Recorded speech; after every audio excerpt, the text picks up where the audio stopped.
Welcome to Headline News 24/7. Please click like and subscribe. Soros just got kicked out of California after what his liberal evil empire against Trump tried to do. New York billionaire George Soros did not count on the people of California to rise up against his regime to say no more. Despite George Soros' multi-million-dollar effort to reshape the criminal justice system in California by propping up progressive district attorney candidates, that plan backfired in epic fashion this week as a significant amount of Soros-backed candidates suffered major defeats. Soros spent millions to influence the elections in an attempt to buy the elections for potential prosecutors who favor lower incarceration rates along with significant crackdowns on police misconduct. These Soros-backed candidates also favored significant changes in the current bail system that they claim unfairly discriminates against minorities and the poor. However, it seems that most of the millions went to waste as a significant number of Soros-backed candidates lost to more traditional law and order prosecutors that did not favor progressive policies but instead favor accountability for wrongdoing and have a much more positive attitude towards law enforcement. Fox News reports of the outcome of the recent California elections. In Sacramento County, District Attorney Anne-Marie Schubert defeated Noah Phillips by a nearly 2-to-1 margin, getting 65% of the vote. Phillips led an insurgent campaign, attacking Schubert for failing to prosecute a police officer who shot a civilian. He reportedly received around $400,000 from Soros and admitted Soros' team scripted and paid for a TV ad during the campaign, the Los Angeles Times reported. His fundraising efforts received help from Carrie Tuna, wife of Facebook co-founder Dustin Moskovitz, who contributed more than $650,000 to a political action committee led by Black Lives Matter activist Shaun King. "This is a good day for the people," Schubert told to a crowd of about 100 supporters after she won the election, the Sacramento Bee reported. "You can't buy an election in the county of Sacramento. Here's to 4 more years." Genevieve Jones-Wright, the Soros-favored candidate in San Diego County, also suffered a major defeat Tuesday.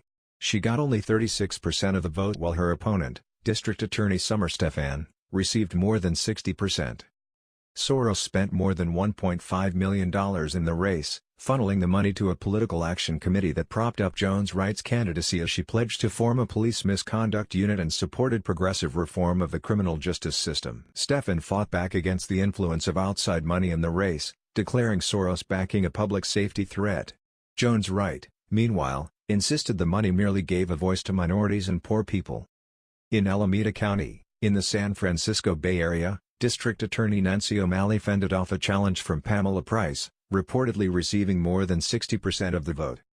O'Malley said she was surprised the outside donors tried to oust her, given that she's a registered Democrat and was endorsed by U.S. Senator Kamala Harris, Democrat California, Organized Labor and other Democratic groups. Soros PAC accused O'Malley during the campaign of implementing racist stop-and-frisk policies and Price criticized her for being cozy with law enforcement groups. But there was one victory for the wealthy liberals Tuesday. Progressive DA candidate Diana Becton received a majority of the votes in Contra Costa County, also in the Bay Area, though not enough to secure an outright victory. She will now face off against Senior Deputy District Attorney Paul Graves, who came second, in a runoff election.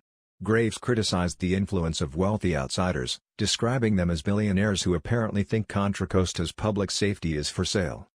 In other counties, such as Yolo County, Riverside County, and San Bernardino County, where wealthy donors also spent money, albeit on a significantly smaller scale, most progressives candidates suffered defeats. One exception, reform-minded defense attorney Jason Anderson, who managed to win in San Bernardino County against Fordham DA Michael Ramos.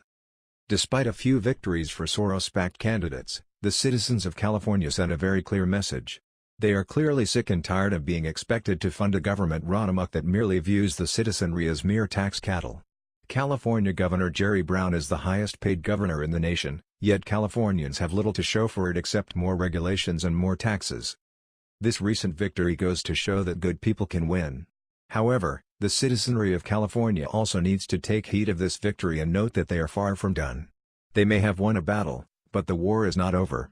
California did not fall into disarray overnight and neither will it be repaired overnight. They must stay diligent and continue working together towards the effort of taking their state back. That was the news.